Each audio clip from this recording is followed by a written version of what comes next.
Anda menyaksikan News Update pukul 19 waktu Indonesia bagian Barat bersama saya Ani Rahmi. Maraknya dukungan terhadap Wali Kota Surabaya Tri Risma hari ini maju dalam pemilihan Gubernur DKI Jakarta membuat konsentrasi Risma yang sedang menjalankan tugasnya terganggu. Risma tidak ingin dirinya terus dikaitkan dengan bursa calon Gubernur DKI.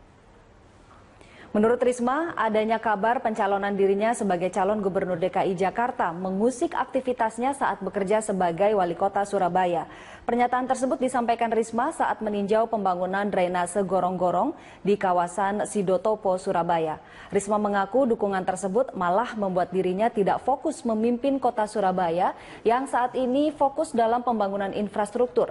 Risma berharap dapat bersama warga Surabaya untuk menyelesaikan tugasnya membangun Kota Pahlawan dan menjalankan amanah warga Surabaya hingga akhir masa jabatan. Aku ini kerja, masalahnya kalau kemudian itu ganggu gitu loh. Apapun itu tidak mungkin, aku tetap manusia. Kalau terus ya, kan aku jadi keganggu aku kerjanya. Lah yang bahaya tuh kan nyangkut nanti administrasi keuangan, nyangkut itu. Jadi sekali lagi aku tahu lah ada yang memang pingin aku pergi ke Jakarta supaya aku nggak nyanyi di Jawa Timur. Ada yang pingin aku ada yang memang pingin aku ke Jakarta supaya dapat apa. Risma hari ini kembali digadang-gadang sebagai sosok yang akan diusung PDI Perjuangan menjadi calon Gubernur DKI Jakarta. Bahkan sejumlah dukungan muncul dari warga Jakarta yang tergabung dalam kelompok relawan Jakarta Love Risma. Deklarasi mendukung Wali Kota Surabaya Tri Risma hari ini maju menjadi calon Gubernur DKI Jakarta digelar hari ini. Kelompok yang menamakan Relawan Jakarta Love Risma atau Jack Lovers ini akan memberikan dukungan penuh terhadap Risma untuk maju melalui Partai Demokrasi Indonesia Perjuangan. Selain dukungan terhadap Risma, kelompok Relawan Jakarta Love Risma juga akan meyakinkan masyarakat dengan menggelar sejumlah kampanye kreatif. Sebetulnya ini bukan keinginan Bu Risma, tapi ini keinginan kita semuanya untuk Bu Risma mau diangkat, dibawa ke Jakarta karena Jakarta lebih luas, lebih besar penanganannya. Itu yang pertama. Yang kedua, dari Jack Lovers ini menggagas untuk media campaign yang kreatif, yang tidak mengejek, yang tidak saling menghujat. Meskipun PDI Perjuangan terlihat masih galau menentukan kandidat pilihannya untuk Pilkada DKI Jakarta, namun Sekretaris Jenderal PDI Perjuangan Hasto Kristianto tak membantah bahwa nama Risma masih dipertimbangkan. Sebagai sebuah kemungkinan terbuka, tetapi siapapun yang terpanggil itu hanya bisa dilakukan apabila masyarakat DKI menghendaki.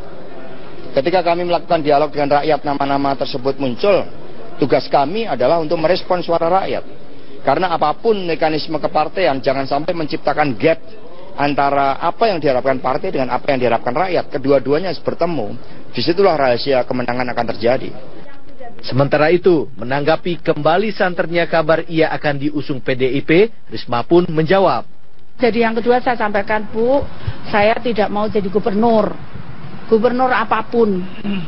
Saya sampaikan karena saya sudah waktu saya ditanya warga Surabaya gimana, saya akan nemani warga Surabaya. Saya jawab itu. Saya ngadep, saya belum dilantik.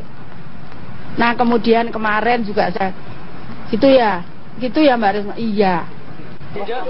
Nama Tri Risma hari ini tidak hanya sekali disebut-sebut akan menjadi calon orang nomor 1 di DKI. Sebelumnya sejumlah sinyal diperlihatkan PDI Perjuangan melalui Ketua Umumnya Megawati Soekarno Putri. Selain itu, sejumlah dukungan kepada Risma dari warga Jakarta juga sudah muncul beberapa waktu lalu di ibu kota. Tim Liputan Metro TV.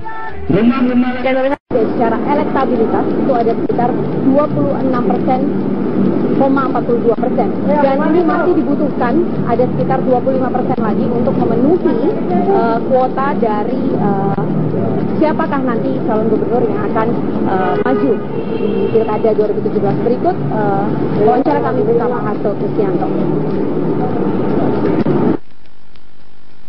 Itu sangat intens, karena kalau berdasarkan survei hari ini, kami mengucapkan terima kasih kepada masyarakat DKI yang telah memberikan kepercayaan pada PDI Perjuangan. Elektabilitas PDI Perjuangan di DKI kan mencapai 26%, tertinggi dari partai politik yang lain. Ini sebagai upaya bagi kami untuk terus-menerus memperbaiki kinerja partai. Dan untuk menjalankan roda pemerintahan di DKI yang efektif, kami memerlukan dukungan sekurang-kurangnya 25% lagi agar pemimpin yang mendapatkan dukungan legitimasi dari rakyat itu juga mendapatkan dukungan kuat dari parlemen, sehingga efektivitas pemerintahan itu bisa dipastikan. Karena kami ingin bergerak cepat, kami juga menyiapkan bagaimana cara menjalankan pemerintahan ke depan, bagaimana konsepsi yang dipersiapkan oleh partai terhadap kota DKI.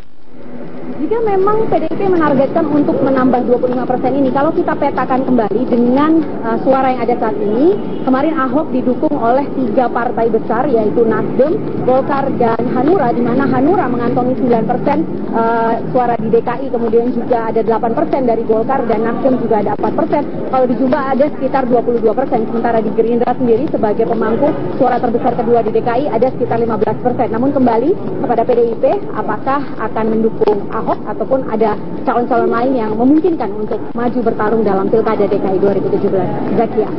Ya, terima kasih atas informasinya. Pemirsa, nama wali kota telah mempersiapkan sejumlah personel yang akan diperbantukan kepada perhutani jika kembali terjadi kebakaran hutan. Petugas Badan Penanggulangan Bencana Daerah Kabupaten Ponorogo mendatangi lokasi kebakaran hutan di Desa Tulung, Kecamatan Sampung, Ponorogo, Jawa Timur untuk memeriksa kondisi api yang sempat meluas. Dalam pantauan petugas, saat ini kondisi api sudah berangsur padam akibat hujan yang mengguyur kawasan ini. Belum diketahui penyebab kebakaran hutan, namun banyaknya daun kering di kawasan hutan membuat api cepat merambat ke wilayah lain. Untuk mengantisipasi terjadinya kejadian serupa, Badan Penanggulangan Bencana Daerah setempat telah menyiapkan sejumlah personel untuk memadamkan api.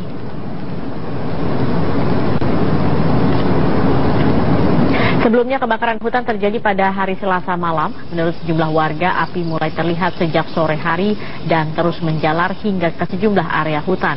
Kebakaran hutan merupakan yang pertama kalinya terjadi di Ponorogo sejak memasuki musim kemarau. Sebelumnya kebakaran hutan juga sempat terjadi di sejumlah wilayah di Ponorogo hingga menyebabkan beberapa korban meninggal dunia. Sementara itu pemirsa, cuaca pelayaran kapal penumpang terganggu di sejumlah pulau di sekitar Aceh. Akibatnya penumpukan penumpang terjadi sejak beberapa hari terakhir. Dan kami langsung bergabung bersama dengan rekan kami Bram Herlambang yang akan melaporkan informasi selengkapnya dari Banda Aceh. Bram, bagaimana kondisi cuaca buruk di Aceh saat ini? Benar sekali Zakia, memang hingga saat ini cuaca buruk seperti hujan deras yang disertai angin masih terjadi di sejumlah wilayah dan salah satunya memang terjadi di kawasan perairan pantai barat Provinsi Aceh. Dan berdasarkan pantauan kami seperti di pelabuhan Haji Aceh Selatan, ini memang tidak melayani atau tidak, memang selama beberapa hari tidak ada pelayaran dari dan menuju Pulau Semelu akibat ketinggian ombak ini yang mencapai 3,5 meter. Dan berdasarkan pantauan kami memang terlihat puluhan penumpang terlantar menunggu jadwal penyeberangan sejak beberapa hari yang lalu, karena menurut informasi yang kami terima sejak 2 hari lalu memang tidak ada penyeberangan karena memang ketinggian ombak dirasa akan membahayakan pelayaran jika tetap dilakukan. Dan tidak hanya penumpang, sejumlah truk pengangkut berbagai komoditas pun tidak dapat berlayar dan hanya terlihat terparkir di sepanjang jalur di sekitar pelabuhan. Dan sebenarnya tidak hanya berpengaruh pada sejumlah pelayaran, tetapi ketinggian ombak kali ini juga berpengaruh terhadap harga ikan yang ada di Aceh karena keengganan nelayan untuk melaut dalam beberapa minggu terakhir.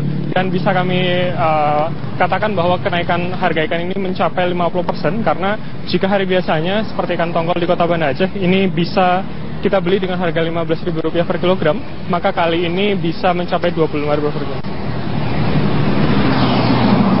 Zakia. Ya, Bram, kemudian bagaimana langkah pihak terkait untuk menangani dampak dari cuaca buruk?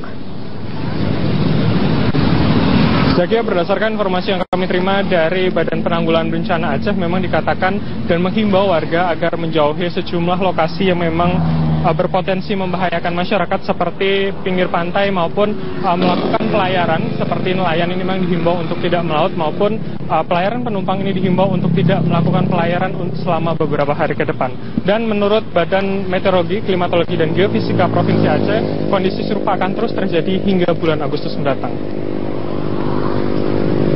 Demikian Zaki yang bisa kami laporkan. Kembali ke Anda di studio. Baik, terima kasih Bram Herlambang atas informasi Anda langsung dari Aceh. Informasi lain pemirsa, Basuki Cahayapurnama masih menjadi kandidat terkuat Gubernur DKI Jakarta.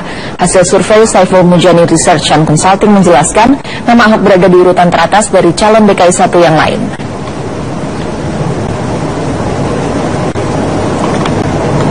Berdasarkan hasil survei tim SMRC yang dirilis siang tadi, Ahok menempati peringkat teratas yang dipilih warga DKI dengan persentase 36,6%.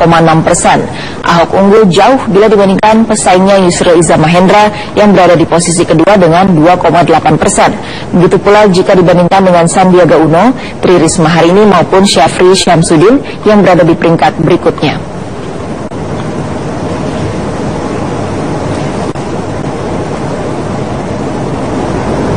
Dari hasil survei juga diketahui 38% atau mayoritas responden akan memilih gubernur DKI berdasarkan bukti kerja. Selain itu, ketegasan calon gubernur, pengalaman di pemerintahan, dan rekam jejak yang bersih, juga KKN juga menjadi pertimbangan lain bagi para pemilih dalam memberikan dukungannya.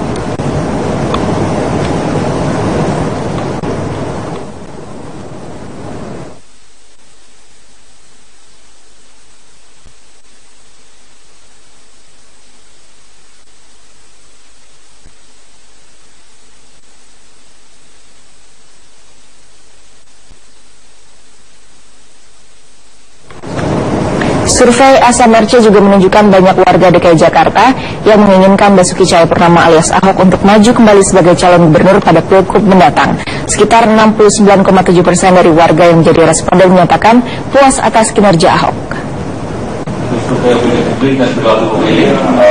Warga yang menginginkan Gubernur Basuki Cahayapurnama alias Ahok maju kembali pada pemilihan Gubernur DKI Jakarta Februari 2016 mendatang sebanyak 58%. Angka ini naik 9% dari hasil survei SMRC yang dilakukan sebelumnya. Menurut Direktur Program Lembaga Survei Saiful Mujani Research and Consulting atau SMRC, Sirajuddin Abbas, ada kecenderungan pemilih menentukan pilihan berdasarkan suku, agama, ras, dan antar golongan atau SARA, namun tidak menjadi faktor utama. Meskipun kecil, mungkin baru sekitar 12%, tapi cukup ekstrim dari sisi pandangan keagamaan. Kita perlu, sangat berbahaya secara sosial. Responden dalam survei yang dilakukan tanggal 24 hingga 29 Juni 2016 ini berjumlah 646 orang dengan margin error sebesar 3,9%. Berdasarkan survei ini, sebanyak 69,7% warga menyatakan sudah merasa puas dengan kinerja Ahok. Pengurus DPP PDI Perjuangan Ahmad Basara menegaskan tidak mungkin menggadaikan ideologi partai hanya untuk mendukung Ahok. Tegas saya katakan PDI Perjuangan tidak akan mendukung calon perseorangan. Karena kami memilih jalan kepartaian sebagai jalan ideologi kami. Jadi tidak mungkin kami menggadaikan ideologi hanya sekedar pragmatisme politik Pilkada DKI Jakarta. Kita tidak ingin ideologi PDI Perjuangan digadaikan hanya untuk seorang Ahok. Sementara itu Ahok masih tetap yakin Ketua Umum PDI Perjuangan Megawati Soekarno Putri mendukungnya untuk maju kembali pada Pilgub DKI. Tapi yang dijamin dari Ibu Megawati, beliau pasti akan mendukung orang yang diinginin oleh rakyat Jakarta. Itu prinsip dari Bu Megawati. Karena Bu Megawati tidak ingin Jakarta ini gak bagus, malu kan ibu kota. Itu yang beliau jamin. Hingga saat ini, Ahok belum memutuskan maju melalui perseorangan atau lewat dukungan partai politik. Ahok sendiri mengklaim sudah memenuhi syarat lewat perseorangan dengan dukungan 1 juta KTP yang dikumpulkan teman Ahok dan juga dukungan partai politik yang telah mendapat dukungan dari Partai Nasdem dan Partai Golkar. Tim Liputan Metro TV.